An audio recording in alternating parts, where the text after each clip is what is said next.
मुझे क्रोध तुम दोनों के युद्ध करने के निर्णय पर नहीं आया था। वो तो चुनौतीपूर्ण ही था। मैं आहत तब हुआ जब तुम दोनों ने मुझे दोषी सिद्ध करने का प्रयास किया। तुम दोनों ने कहा कि मैं अपना दायित्व निभाने में असमर्थ रहा। पहले तो श्री राम की बात ना मानकर माता सीता को वन में अकेला छोड़ा है। वहां से रावण ने उनका अपहरण किया और फिर श्री राम की आज्ञा मानकर माता सीता को वन में अकेला छोड़ दिया। परंतु मेरा ईश्वर साक्षी है, यदि मेरा वश चलता तो मेरे सिया राम न तब एक दूसरे से विलग होते, ना ही अब।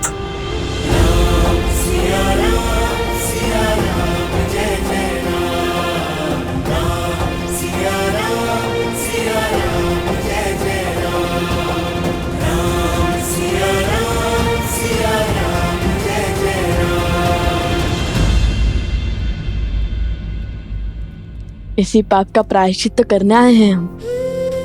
इसी भूल की क्षमा तो चाहते हैं हम आपसे। हमने आपको क्रोधित किया, आपको हराने के लिए आपका अपमान किया। आज यदि आपने हमें क्षमा नहीं किया तो माता भी हमें कभी क्षमा नहीं करेंगी। एक मुख सूरज एक मुख चंदा, दिए सिया के सुख आनंदा। एक एक आत यमज युगला, जानकी सुत रूप नव कुश बोला। जानकी सुत रूप नव कुश बोला। सत्य तो ये है कि संसार में लक्ष्मण जी जैसा आज्ञाकारी भाई आज तक ना समर्पित देवर ना कोई हुआ और ना होगा, जिन्होंने माता सीता की रक्षा में श्री राम की सेवा में 14 वर्ष पलक भी नहीं झपकी। क्षमा कीजिए हमें।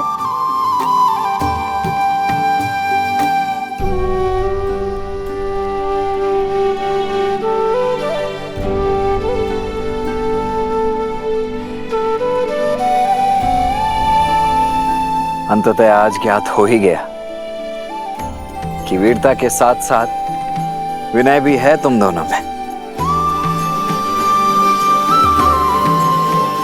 यशस्वी भव।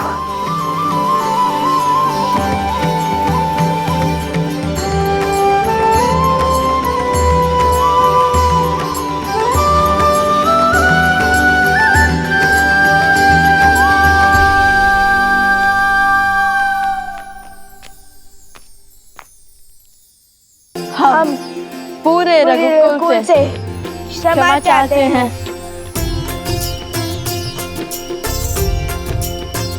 अयोध्या में तुम्हारा स्वागत है लवकुश। तुम मेरे अतिथि हो। तुम्हारी व्यवस्था हनुमान को दे दी गई है। निश्चिंत होकर अयोध्या में रहो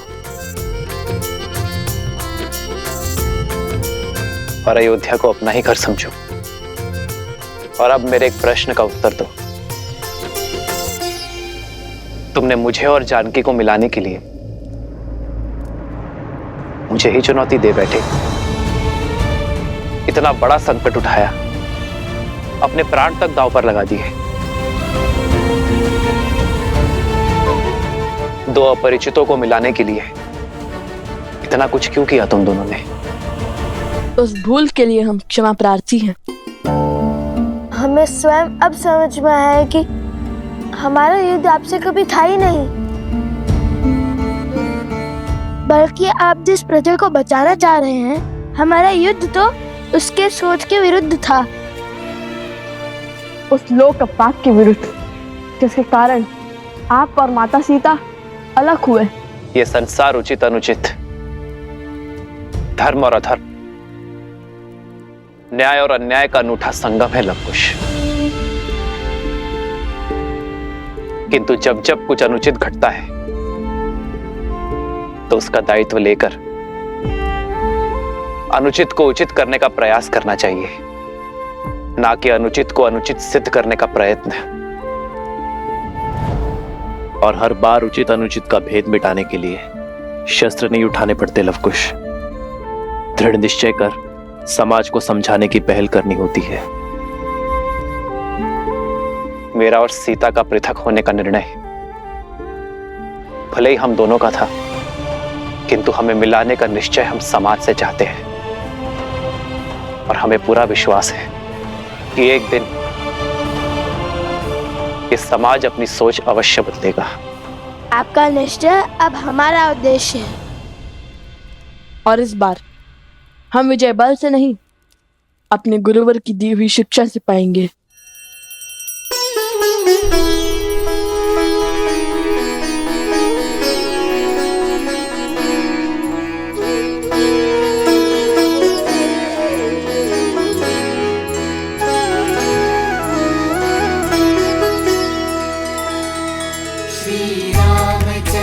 कृपालु भज मन हरण भव भय दारुणम नव कंज लोचन कंज मुख कर कंज भज कंजारुणम भगवान की अवतार का केवल नहीं गुणगान है। कैसे नारायण बने नर इसका पावन ज्ञान है। सिया राम सिया राम सिया राम सिया राम सिया राम सिया राम सिया राम सिया राम।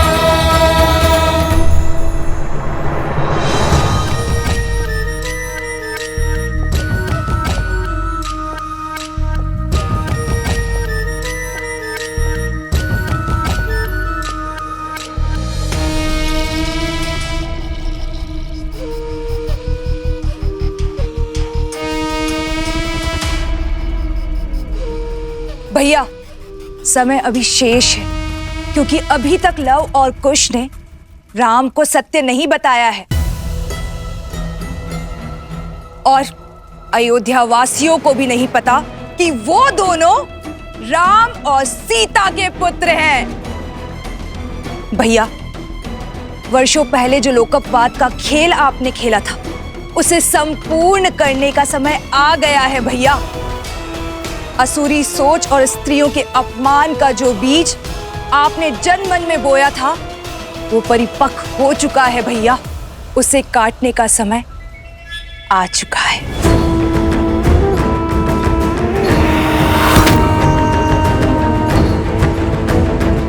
अब होगा मेरी माया का शंखनाद। लव कुश जहां भी जाएंगे, पुरुषों द्वारा स्त्रियों का अपमान ही देखेंगे।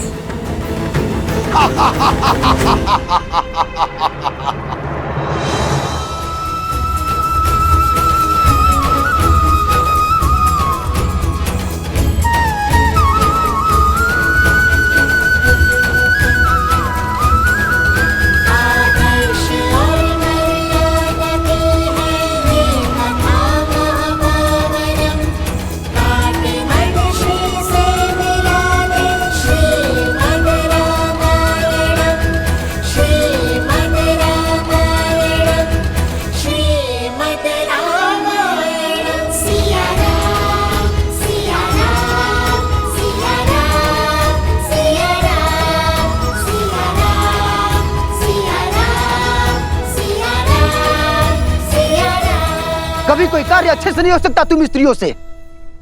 देख रही हो इसे, कितनी त्रुटियां हैं इसमें। ऐसी होती कलाकृतियां, इसे कौन खरीदेगा? हेस तुम्हारी कला में है और दोष हमारे व्यापार में उसको देती हो।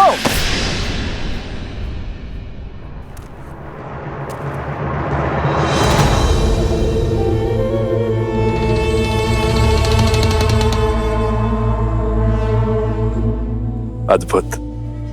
महाराज की माया ने अपना असर दिखाना प्रारंभ कर दिया है। अरे अरे अरे, सबके सामने अपनी पत्नी का अपमान करते हुए लज्जा नहीं आती तुम्हें?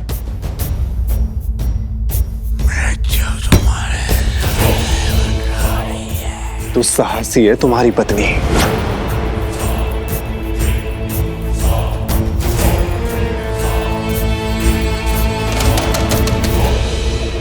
अन्य पुरुष से बात करते लज्जा नहीं आती तुम्हें? घर चलो, आज तुम्हें ज्ञात होगा कब किससे और कैसे बात करनी चाहिए। दोस्ताजी,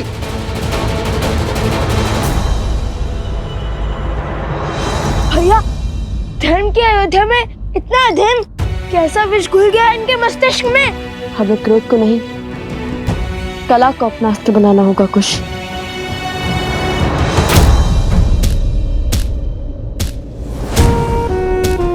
भैया, वो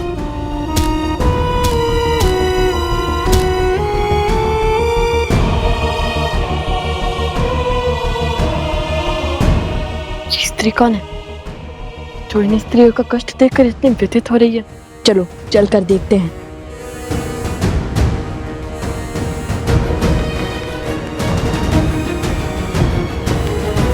अशुभ है बड़ी बहू के साथ पूजा करना। बड़ी बहू, तुम पूजा से उठ जाओ। तुमने केवल बेटियां ही जन्मी हैं। छोटी बहू को केवल पूजा करने दो। वो शुभता की प्रतीक है। उसने श्री राम लक्ष्मण जैसे पुत्र को जन्म दिया है।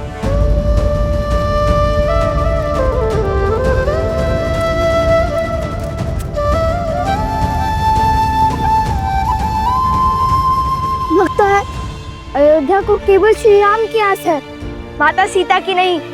पुत्र में राम कहाँ से देखेंगे जब तक पुत्री में सीता नहीं देखेंगे।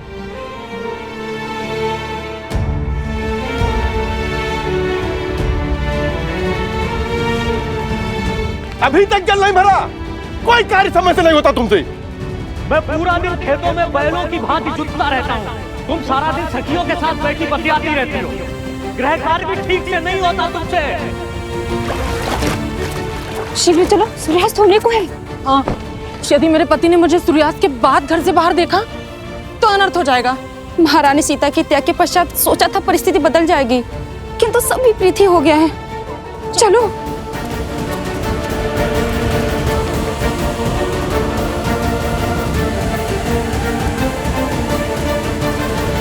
आप हमारा पीछा क्यों कर रहे हैं? कुछ पूछना था आपसे। आप रो क्यों रही थी? उन स्त्रियों की व्यथा देखकर आप इतनी व्यथित क्यों हो रही थी? क्या वे आपकी संबंधी हैं? आपकी आंखों में अश्रु और मन में कष्ट था।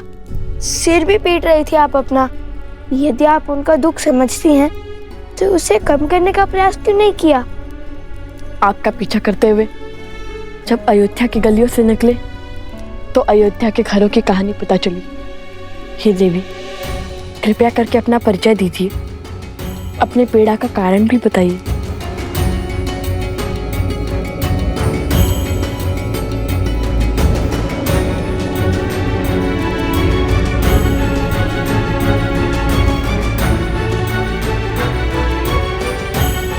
मैं वो अभागन हूँ जो प्रभु राम के समक्ष न्याय की गुहार लेके गई थी।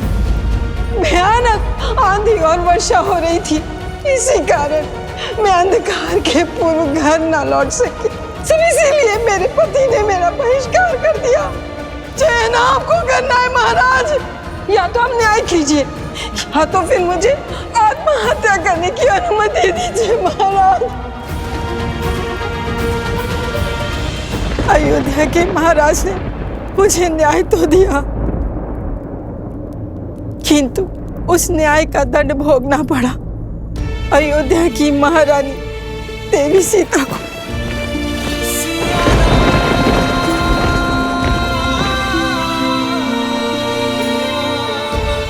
लोकापात के श्राप ने अयोध्या के हर घर को ढस लिया।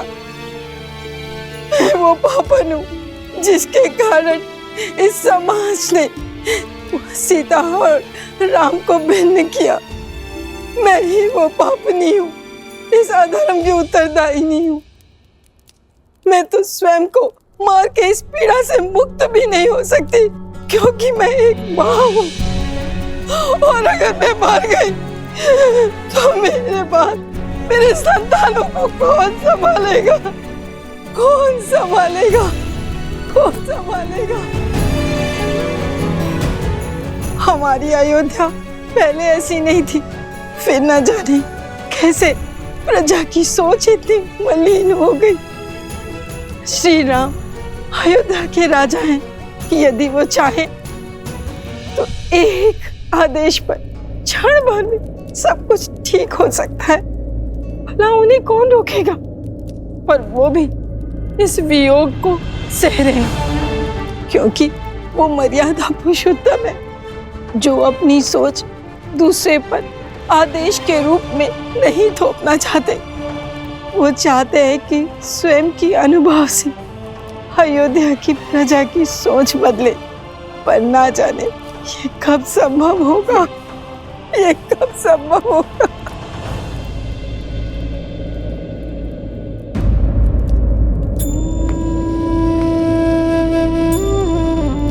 माते नहीं, मुझे इतना आदर मत दीजिए। मैं केवल एक वस्ताखोरी कुमार हूँ। केवल मुख से माता ही नहीं कहा है, अपितु आपको मन से भी माता ही माना है हमने। और हम अपनी माता का रोते हुए नहीं देख सकते। जो पीड़ा का तंज आप झेल रही हैं, वो हमें भी कचोट रहा है। हम भी देवी सीता और श्री राम की मिलन के अभिलाषी हैं, और हमारा मार्ग ना युद्ध का है और ना द्वंद का। न्याय के लिए अन्याय को मिटाना होगा। अयोध्या वासियों को स्त्री के सम्मान का महत्व समझाना होगा। उनके मन को पुनः पवित्र करना होगा। आप यहीं रुकिए, हम अभी आते हैं। कहीं जाइएगा नहीं।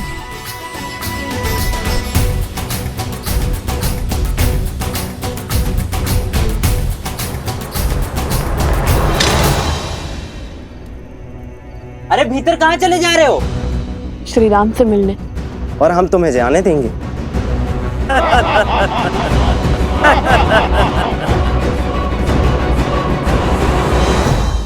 महाराज अभी व्यस्त हैं, बिना अनुमति के नहीं मिल सकते हैं।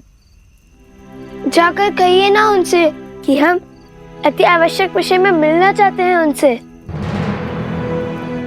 देखिए, आप हमारी बात को समझिए। हमारा जाना बहुत ही महत्वपूर्ण है। अरे जाओ यहाँ से।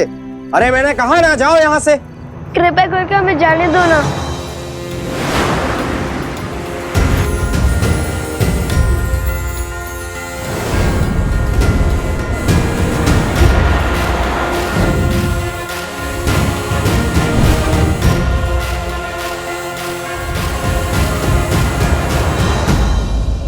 क्या हुआ? हनुमान जी, हमें इसी क्षण प्रभु श्री राम से मिलना है, और इस समय यदि कोई है जो हमें श्री राम के पास ले जा सकता है तो वो केवल आप हैं। बात वचन की है हनुमान जी, किसी को लौटाने का वचन देकर आए हैं हम। सहायता कीजिए ना हनुमान जी।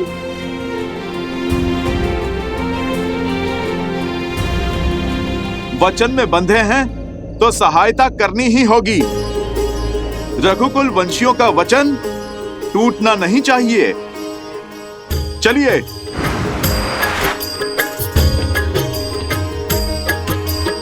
जय श्री राम।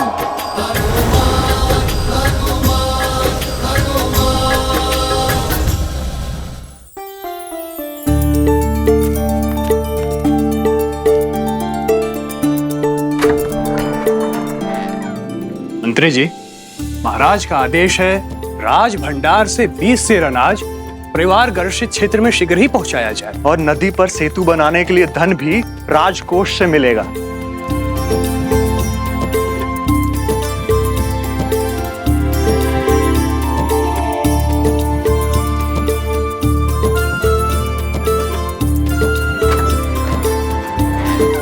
अद्भुत। इतने बड़े कौशल राज के महाराजा होने के बाद भी सूर्यास्त के पश्चात वे कार्य कर रहे हैं। पिता किसके हैं?